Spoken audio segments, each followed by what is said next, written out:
ایک مرتبہ کیا ہوا کہ حضرت علی رضی اللہ عنہ نے کچھ محنت کی، کسی طرح سے کچھ سامان آیا تو انہوں نے کھانا پکایا، روٹی پکائی. اب ایک حسن کے آگے رکھی حضرت، ایک حسن حسین کے آگے رکھی، ایک حضرت علی کے آگے رضی اللہ تعالی عنہما ان کے آگے رکھی، ایک اپنے لیے بھی رکھ لی. اب وہ کھانے لگے تو کھاتے کھاتے ایک دم خیال آیا کہ فاطمہ تو روٹی کھا رہی ہے، پتہ نہیں تیرے باپ کو ملا بھی ہوگا کہ نہیں. تو انہوں نے روٹی کا کچھ تو کھا لی اور ایک ٹکڑا جو ہے نا وہ اپنے دوپٹے میں باندھ لیا اور نبی علیہ السلام کی خدمت میں آ گئی. آگے سلام کیا، ابا حضور. نبی علیہ السلام نے پوچھا فاطمہ خیر سے آئیں؟ کہا ابا حضور آج کئی دنوں کے بعد کھانا آیا تھا، کھانا میں نے پکایا ہے، یہ روٹی کا ٹکڑا میں آپ کے لے کر آئی ہوں. کھانے جب لگی تھی ٹکڑا میرے دل میں خیال آیا پتہ نہیں تیرے باپ کو فاطمہ کچھ ملا ہوگا کہ نہیں، تو میں یہ روٹی کا ٹکڑا آپ کے لیے ہدیے کے طور پر لے کر آئی ہوں. نبی علیہ السلام نے اس کو لیا اور اس کو توڑ کے نوش فرمایا اور کہا کہ فاطمہ قسم ہے اس ذات کی جس کے قبضے میں میری جان ہے، آج 3 دن کے بعد یہ ٹکڑا میرے منہ میں گیا ہے، پیٹ میں گیا ہے. یہ دونوں کے آپس کی محبتیں. ایک مرتبہ اب اس واقعے سے بھی کئی مسائل سمجھیں. کچھ دن پہلے مکس بیان تو کافی پہلے یہاں ہوا تھا تو اس کے کلپس اب بنے واٹس ایپ کے اوپر، تو اس میں ایک مکس گیدرنگ کا بھی ایک وہ تھا.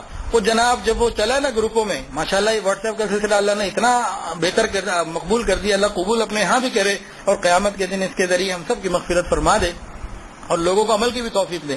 وہ جو مکس گیدرنگ کے اوپر زبردست قسم کے اعتراضات شروع ہو گئے اور مجھے اعتراضات کی بھرمار ہو گئی.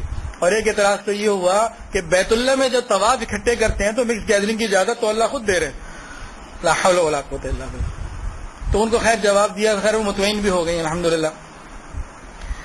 ہم چونکہ لاجک کے بندے ہیں، ماننی کم ہوتی ہے، لاجک زیادہ پیش کرنی ہوتی ہے، یہ بھی ہمارا مسئلہ ہے. اس واقعے سے بھی ذرا بہت ساری چیزیں ہم اخذ کریں کہ ہمارا حالات کیا ہیں.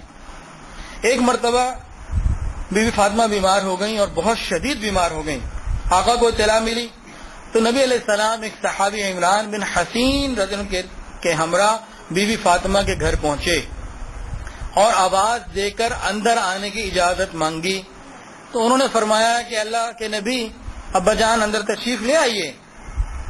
نبی علیہ السلام نے فرمایا کہ فاطمہ میرے ساتھ عمران بھی ہیں، میں تنہا نہیں ہوں، پردہ کر لو. تو بی بی فاطمہ نے اندر سے آواز دی ابا حضور میرے پاس اضافی چادر نہیں ہے کہ میں پردے کے طور پر اس کو استعمال کر سکوں. تو نبی علیہ السلام نے اپنی مبارک چادر اندر پھینکی، فرمایا کہ اس سے پردہ کر لو. پھر نبی علیہ السلام اندر تشریف لے گئے اور حال پوچھا. بی بی فاطمہ نے کہا کہ درد کی شدت سے بے چین ہوں، بھوک سے نڈھال ہوں، گھر میں کھانے کو کچھ نہیں.